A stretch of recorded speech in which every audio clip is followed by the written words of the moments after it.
আসসালামু আলাইকুম, good morning guys. কি অবস্থা, কি খবর সবার? কালকে আমাদের বাসায় আমার 2-3টা ফ্রেন্ড আসছে। ওরা সবাই মিলে আমরা একসাথে ইফতার করলাম। তারপর আবার বন্ধু জিতু আর আরেকটা ফ্রেন্ডকে নিয়ে চলে গেলাম হচ্ছে যে মদনাঘাটে। দুজনকে মদনাঘাটে নামাই দিলাম। এরপর আবার বাসায় আসলাম। কালকে আবার আমার নানুর বাসা থেকে ইফতার আনছিল আমার মামাতো ভাই। আবার আমার মামাতো ভাইকে নিয়ে আমার নানুর বাসায় চলে গেলাম। ওর তারাবি ছিল, তাই তাড়াতাড়ি করে যাইতে হয়েছে। ওরে ওইখানে নামাই দিয়ে আমি চলে আসলাম হচ্ছে যে নোয়াপাড়াতে। নোয়াপাড়া থেকে আবার চলে আসলাম হচ্ছে যে মদনাঘাটে এসে কিছুক্ষণ বসলাম। কিছুক্ষণ আড্ডা দেওয়ার পর জিতু দোকান বন্ধ করলো। আবার জিতুকে নিয়ে একটা দোকান থেকে বিরিয়ানি আনলাম। বিরিয়ানি আবার সবাই মিলে খাইলাম। তারপর ওই বড় ভাইয়ের বাসা থেকে আবার চূড়ামুড়া এগুলো আনলো, এগুলা খাইলাম। তারপর কিছুক্ষণ বসে থাকলাম একটা ফ্রেন্ডের জন্য। ও ডিউটি থেকে আসলো প্রায় 12টার দিকে। আবার ওর সাথে কিছুক্ষণ আড্ডা দিলাম। আবার ওই ফ্রেন্ডটাকে ওদের বাসায় নামাই দিলাম। ওদের বাসায় নামাই দেওয়ার পর বাসায় চলে আসলাম। বাসায় এসে ভাত শুয়ে পড়লাম। সকালে আমার আব্বু ডাকলো আর ও বললো যে ও নাকি যাবে না আমার সাথে, তো আমারে ডেকে দিল। পরে আমি উঠলাম, উঠে ফ্রেশ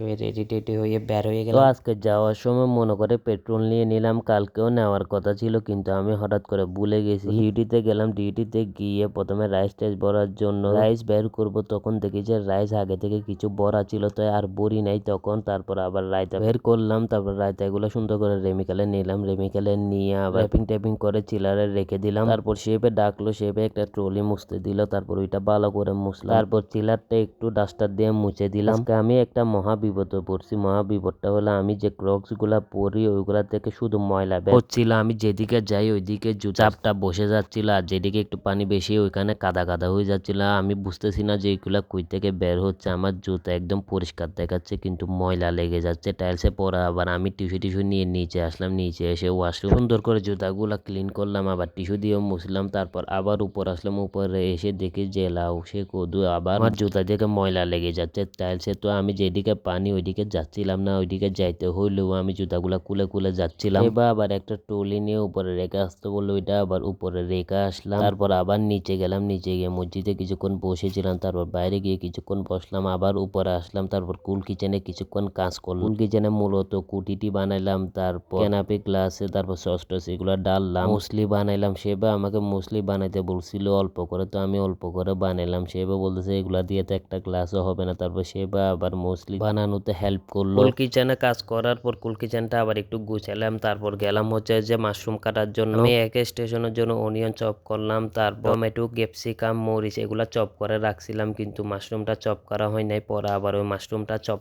করলাম। তারপর একজন শেফ কিছু ধনিয়া পাতা চপ করতে বললে ওগুলা আবার চপ করলাম। তারপর লেবু নিলাম ফ্রিজ থেকে 2-3টা, ওগুলা বের করলাম। ঝুড়িতে সুন্দর করে চিলার থেকে এক নিলাম। এক নিয়ে ওইটা র্যাপিং করা, আবার আরেকটা চিলারে ঢুকাইলাম। এইসব কাজ করা আমাদের ছুটি হয়ে গেল। এরপর আমি বের হয়ে গেলাম। তো আজকের ভিডিও এতটুকু। ইনশাল্লাহ নেক্সট ভিডিওতে দেখা হবে। আল্লাহ হাফেজ।